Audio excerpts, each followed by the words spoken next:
កើតអីវាដែរហ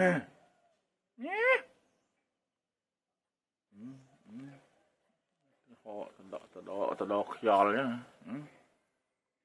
ស្លាក់អីហ្នឹងកើតអីហ្នឹងអេ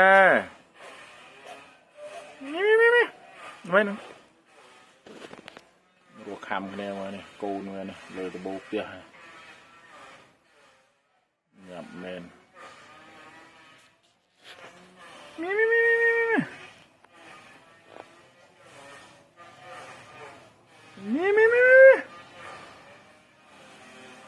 ខំគ្នាព្រឹកមកយ៉ា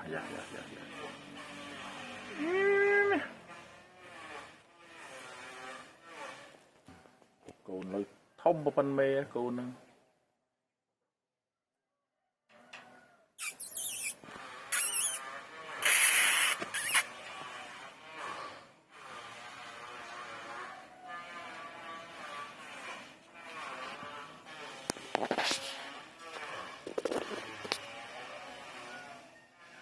ទៅនឹងប្រូខំគ្នាទៅឡាមីយ៉ាប់មែន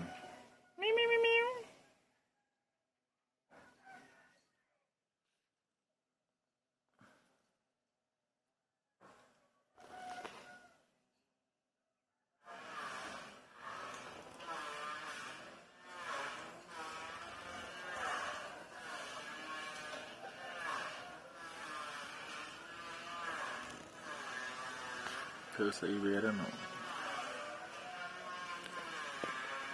អ្នកបងប្អូននេះមេហើយនឹងកូនវាណាម៉ែកូនតែធម្មជាតិនៃសត្វដល់ពេលវាប៉ុនគ្នាទៅអត់ត្រូវគ្នាទេ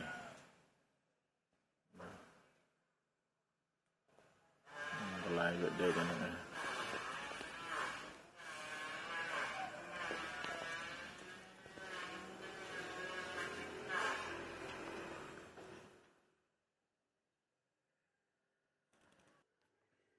ចាំងពន្លឺថតអត់ទៅច្បាស់